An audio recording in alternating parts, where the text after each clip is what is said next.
نحمده ونستعينه ونستغفره ونؤمن به ونتوكل عليه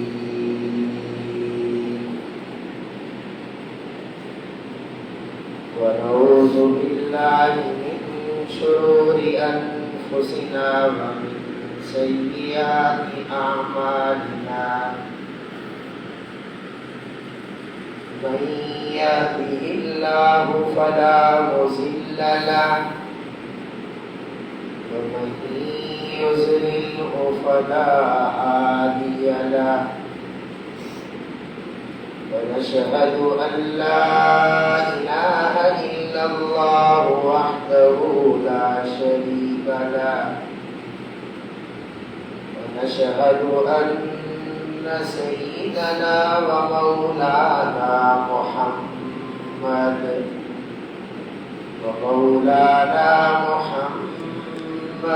عبده ورسوله وصلى الله تعالى عليه وعلى آله وأصحابه وبارك وسلم تسليما كثيرا أما بعد فأعوذ بالله من الشيطان الرجيم بسم الله الرحمن الرحيم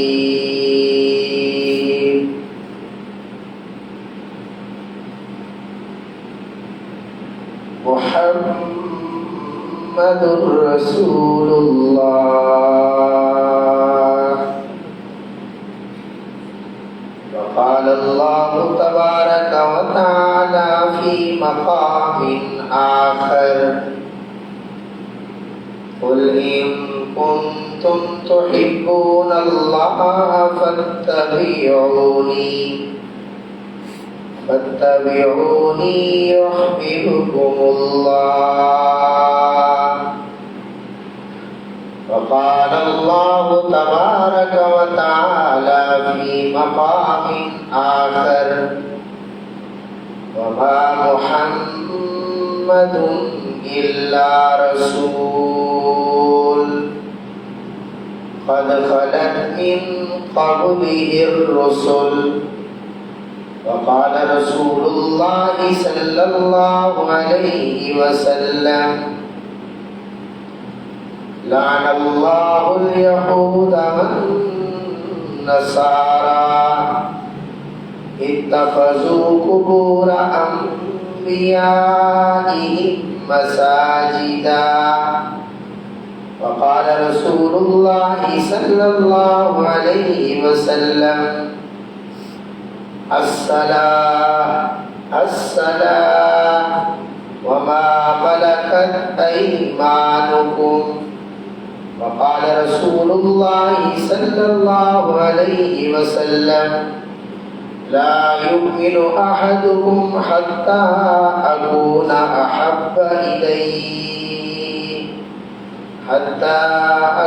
أحب إليه من والده وولده والناس أجمعين أو كما قال رسول الله صلى الله عليه وسلم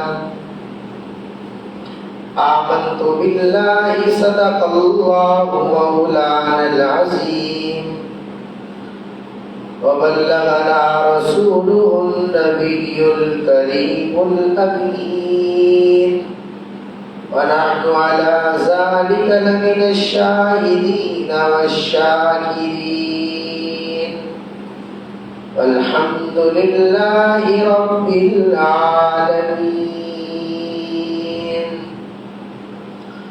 اللهم صل على محمد وعلى آل محمد كما صليت على إبراهيم وعلى آل إبراهيم إنك حميد مجيد اللهم بارك على محمد وعلى آل محمد كما باركت على إبراهيم وعلى آل إبراهيم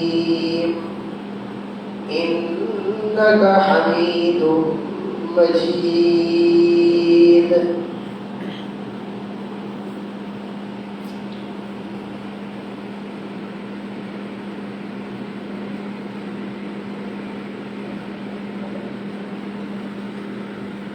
قابل صد واجب الاحترام محترم بزرگوں اور بھائیوں، ربیع الاول کے مہینہ میں جس طرح حضور رحمت عالم صلی اللہ علیہ وسلم دنیا میں تشریف لائے، جس طرح حضور رحمت عالم صلی اللہ علیہ وسلم کی ولادت ہوئی، اسی طرح حضور رحمت عالم صلی اللہ علیہ وسلم ربیع الاول کے مہینہ میں دنیا سے تشریف بھی لے گئے. یعنی جس طرح حضور کی ولادت ربیع الاول میں ہے، اسی طرح اللہ کے نبی کی وفات بھی ربیع الاول میں ہے. آج کی نشست میں میں نے آپ کے سامنے حضور رحمت عالم کی وفات کا پورا واقعہ تو بیان نہیں کرنا، لیکن چند وہ ضروری باتیں بیان کرنی ہیں جو حضور رحمت عالم صلی اللہ علیہ وسلم نے اپنی بیماری کے دنوں میں اپنی امت کے لیے ارشاد فرمائی. وفات سے چند دن پہلے حضور رحمت عالم صلی اللہ علیہ وسلم نے اپنی امت سے بہت قیمتی باتیں ارشاد فرمائیں. آپ نے اپنی امت کو بڑی قیمتی وصیتیں فرمائیں، اور وہ حضور کی باتیں اور وصیتیں حضور کے 23 سالہ دور نبوت کا خلاصہ ہے. تو آج کی نشست میں اختصار کے ساتھ وہی چند باتیں آپ کی خدمت میں عرض کرنا چاہتا ہوں. اللہ سے دعا ہے اللہ ہم سب کو حضور علیہ السلام کی ان باتوں پر عمل کرنے کی توفیق عطا فرمائے. حضور رحمت عالم صلی اللہ علیہ وسلم پر سفر کے مہینہ کے آخر میں بیماری شروع ہوئی. بعض لوگ اس وجہ سے بھی سفر کے مہینے کو غلط کہتے ہیں کہ اس مہینہ میں حضور رحمت عالم کی بیماری شروع ہوئی. لیکن یاد رکھیں، سفر کے مہینے کو منحوس سمجھنا یا غلط سمجھنا یا برا سمجھنا درست نہیں. حضور رحمت عالم صلی اللہ علیہ وسلم کے آنے سے پہلے بھی لوگ سفر کے مہینے کو منحوس سمجھتے تھے. بدقسمتی سے آج کے دور میں بھی کچھ لوگ سفر کے مہینے کو منحوس سمجھتے ہیں. حتیٰ کہ بعض لوگ کہتے ہیں جو کام سفر میں کیا جائے اس کا نتیجہ صفر نکلتا ہے. جاہلیت کے زمانہ میں بھی لوگ ایسے کہتے تھے. حضور رحمت عالم صلی اللہ علیہ وسلم تشریف لائے، آپ نے لوگوں کے غلط نظریات کی تردید فرمائی، آپ نے اس بات کو غلط قرار دیا اور آپ نے فرمایا لوگوں یاد رکھو لا سفرا، اللہ نے سفر کے مہینے کو منحوس نہیں بنایا. سفر کے مہینہ میں کوئی نحوست نہیں، بلکہ حضور نے فرمایا سفر المظفر، سفر کا مہینہ تو کامیابی کا مہینہ ہے. آپ نے اس مہینے کا نام المظفر رکھا. فرمایا سفر المظفر، یہ سفر کا مہینہ تو کامیابی کا مہینہ ہے. لیکن بدقسمتی سے جاہلیت کے دور کی وہ چند باتیں آج بھی ہمارے معاشرے میں پائی جاتی ہیں۔ بعض لوگ سفر کے مہینے میں شادی نہیں کرتے، بعض لوگ سفر کے مہینے میں کاروبار شروع نہیں کرتے، بعض لوگ سفر کے مہینہ میں کوئی اور خوشی کا کام نہیں کرتے، بلکہ سفر کے مہینے کو منحوس سمجھتے ہیں۔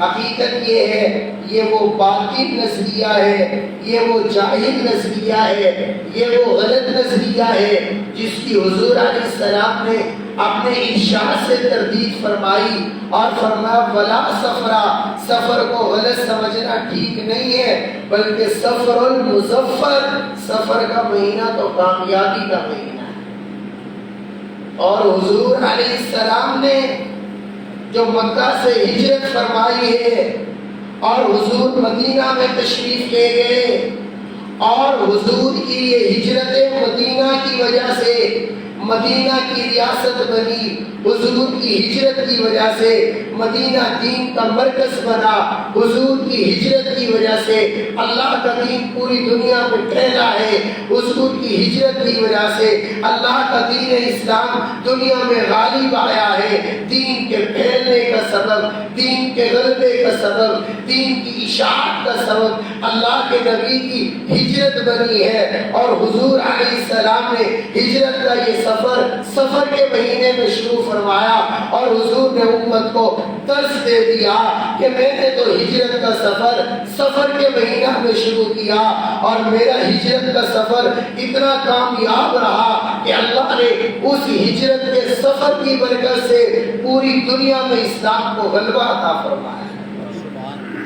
حضور علیہ السلام نے ہجرت کا سفر کے مہینے میں شروع کیا، اس لیے امت کو درس دے دیا۔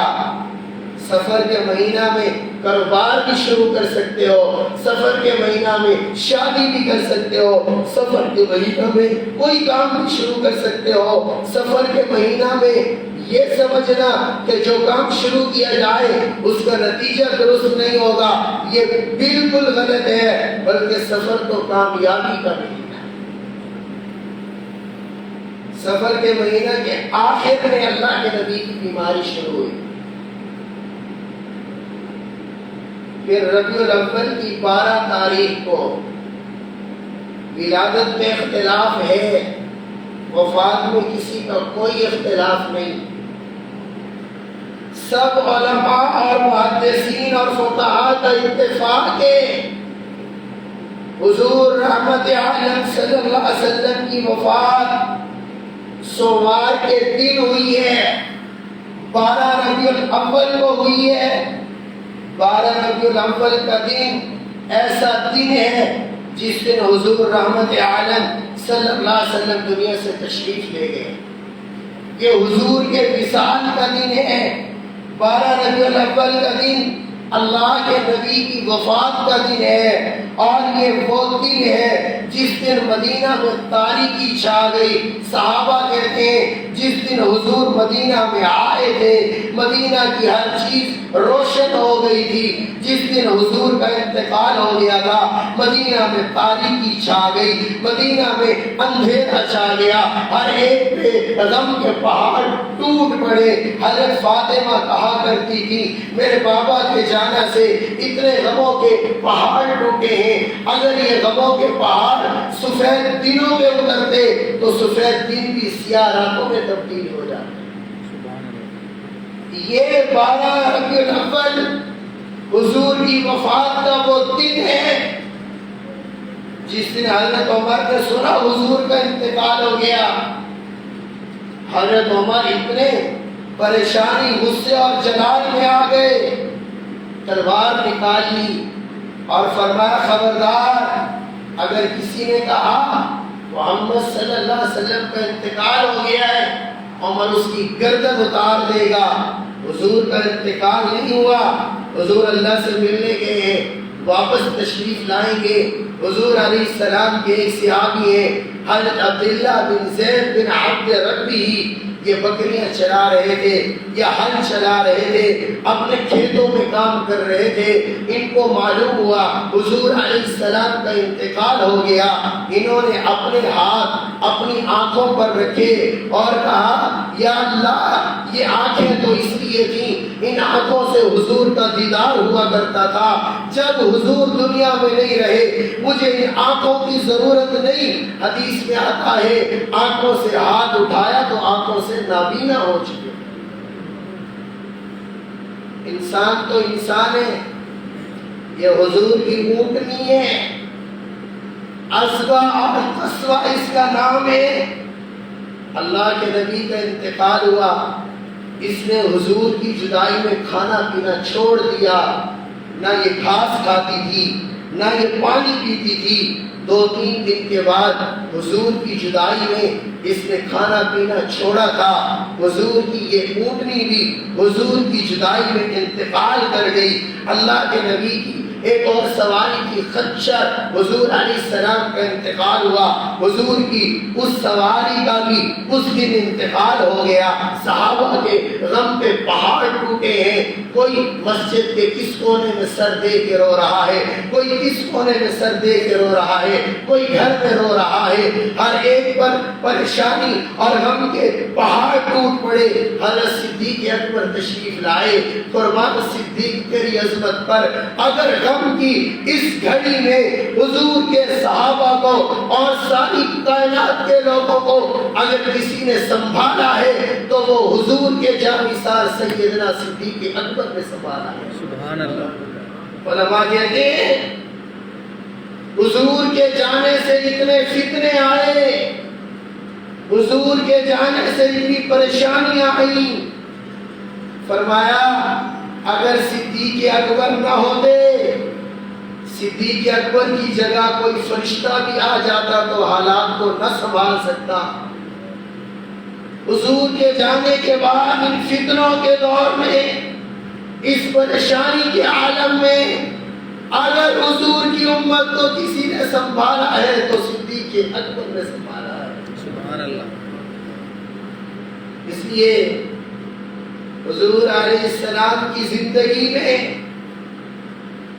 جب حضور علیہ السلام کافی بیمار ہو گئے، حضور علیہ السلام کافی بیمار ہو گئے، اللہ کے نبی صلی اللہ علیہ وسلم نے فرمایا، آپ سبحان اللہ، سبحان اللہ۔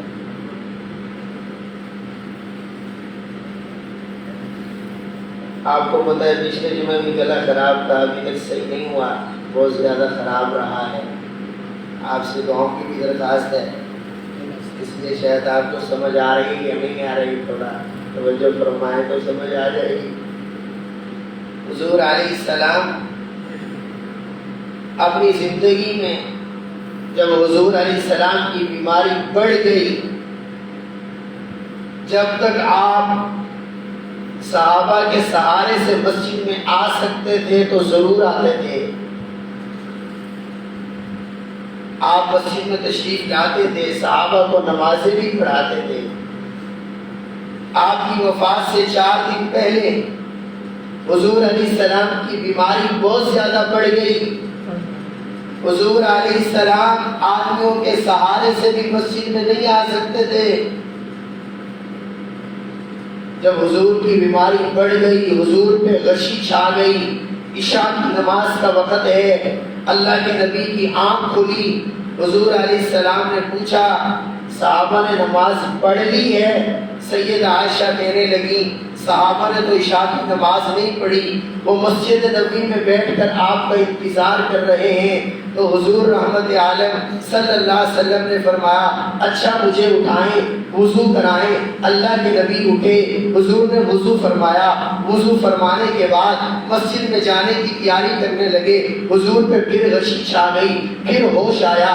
اللہ کے نبی نے پوچھا بتاؤ صحابہ نے نماز پڑھ لی ہے؟ حضور سے فرمایا گیا صحابہ تو مسجد نبی میں آپ کا انتظار کر رہے ہیں۔ تو آپ نے پھر فرمایا مرو ابا بکر فلیصلی بالناس، ابو بکر سے کہو کہ ابو بکر لوگوں کو نماز پڑھائے۔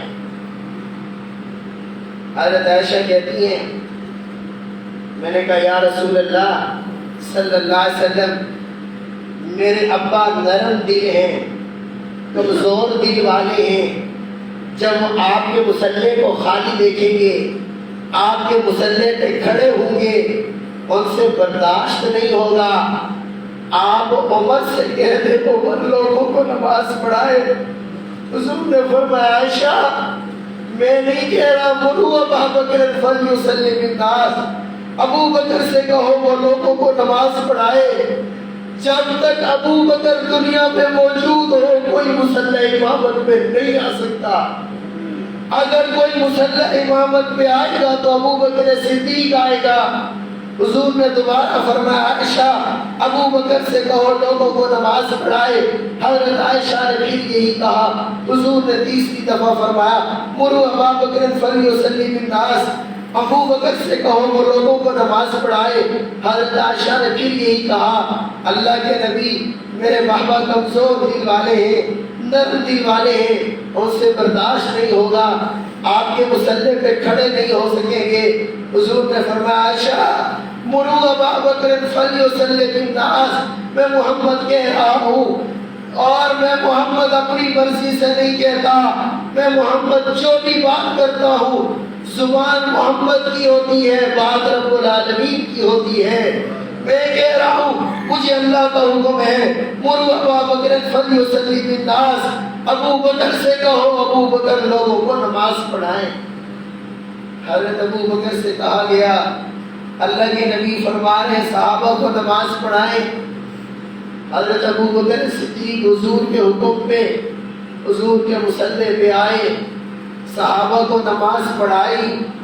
حضور کی زندگی میں جب حضور بیمار تھے، حضور کی زندگی میں 17 یا 21 نمازیں امت کو سیدنا صدیق اکبر نے پڑھائی ہیں۔ 17 یا 21 نمازیں صحابہ کو سیدنا صدیق اکبر نے پڑھائی ہیں۔ حضور علیہ السلام کی وفات سے تقریباً 2 دن پہلے اللہ کے نبی کی بیماری میں تھوڑا سا افاقہ ہوا۔ اللہ کے نبی حضرت علی اور حضرت عباس کے کندھے پہ یوں ہاتھ رکھ کے مسجد میں تشریف لائے۔ صحابہ کہتے ہیں ایک طرف حضرت عباس کے کندھے پہ حضور نے ہاتھ رکھا تھا، دوسری طرف حضرت علی کے کندھے پہ ہاتھ رکھا تھا۔